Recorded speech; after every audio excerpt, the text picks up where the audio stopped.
Hello दोस्तों, मेरा नाम है माया और मैं आ चुकी हूँ आप लोगों के बीच एक और कहानी लेकर। तो चलिए दोस्तों, कहानी शुरू करते हैं। ये कहानी है एक अंधी माँ और उसके बेटे की, जो कि एक छोटे से शहर में रहते थे। माँ एक छोटी सी दुकान चलाती थी। उससे जो भी कमाई होती उससे उनका गुजारा हो जाता था। माँ की एक आंख न होने की वजह से उनका बेटा उनसे नफरत करता था, क्योंकि जब भी वो अपने बेटे के स्कूल में जाती तो उसके दोस्त उसे कानी का बेटा कहकर चिढ़ाने लगते थे। तो उसका बेटा हमेशा यही सोचता रहता कि मेरी माँ मेरी पर्सनल जिंदगी से दूर रहे। इसीलिए एक दिन गुस्से में आकर उसने कह दिया, माँ तुम्हारी एक आंख ना होने के वजह से मेरे सारे दोस्त मेरा मजाक उड़ाते हैं।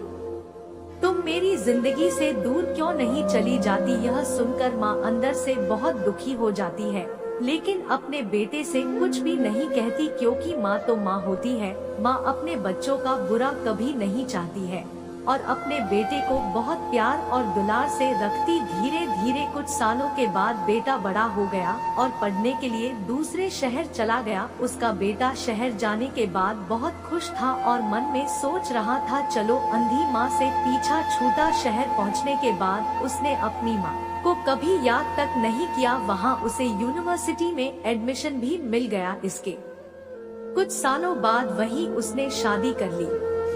उसने खुद का घर भी खरीद लिया और फिर कुछ दिनों बाद उसके बच्चे भी हो गए और अब वह खुशी से सफल इंसान की तरह जिंदगी जी रहा था। यह जिंदगी उसे बहुत पसंद थी और वह अपनी अंधी माँ को बिल्कुल भूल चुका था। लेकिन एक दिन अचानक उसने अपनी माँ को अपने दरवाजे पर देखा और सभी उससे पूछने लगे कि यह कौन है। तो उसे कहना पड़ा कि यह मेरी माँ है।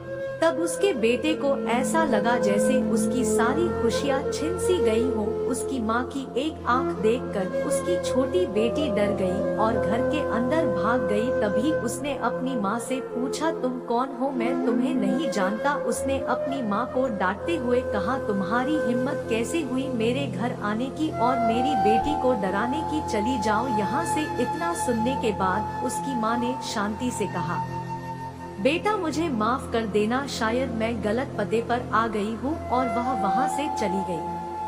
उसके बेटे ने भगवान का शुक्रिया अदा किया और मन ही मन सोचने लगा कि शायद मेरी माँ ने मुझे नहीं पहचान पाया, और अब वह बहुत शांत महसूस कर रहा था और मन ही मन सोच रहा था कि अब मैं अपनी पुरानी जिंदगी के बारे में कभी सोचना भी नहीं चाहता। और वह फिर से खुशी से परिवार के साथ रहने लगा। एक दिन की बात है जब उसके पुराने स्कूल का लेटर उसके घर आया और उसने अपनी पत्नी से झूठ कहा कि वह बिजनेस ट्रिप पर जा रहा है और बिजनेस का बहाना बनाकर पुराने स्कूल को चला गया। उसके बाद वह अपने पुराने घर गया जहां उसकी माँ रहती थी। घर पहुंचकर उसने देखा कि उसकी माँ जमीन पर गिरी हुई पड़ी है और ये सब देखने के बाद भी उसकी आंख से एक आंसू तक नहीं निकला।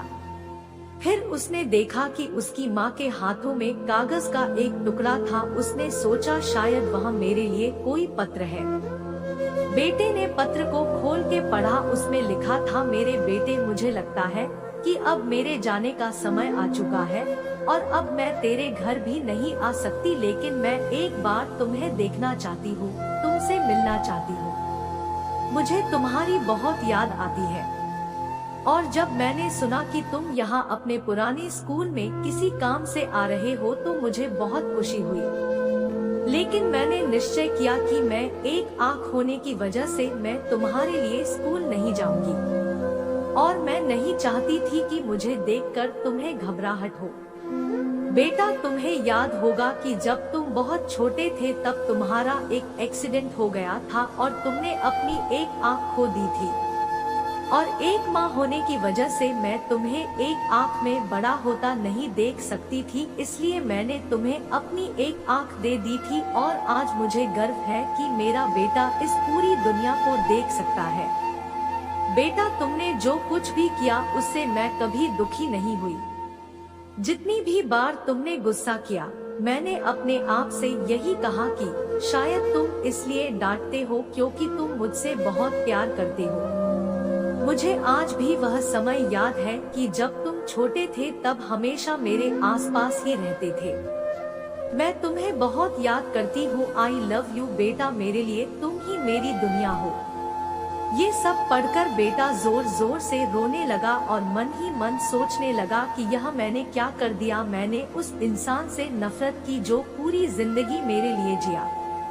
उसे अपने आप से बहुत नफरत हो रही थी और उसे अपनी सबसे बड़ी गलती का एहसास हो रहा था।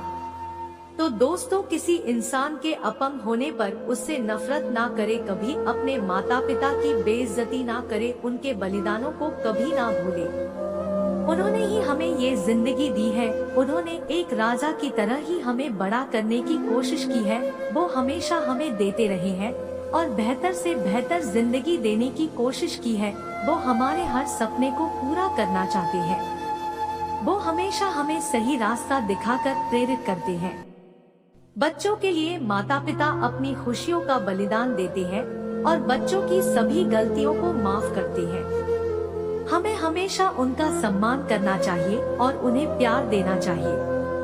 तो दोस्तों, आज की यह हार्ट टचिंग स्टोरी कैसी लगी हमें कमेंट करके जरूर बताना और ऐसी ही नई नई कहानियाँ सुनने के लिए हमारे चैनल इंटरटेनमेंट स्टेशन को सब्सक्राइब जरूर कर लेना। तो दोस्तों, मिलते फिर किसी नई कहानी में, तब तक के लिए जय हिंद दोस्तों।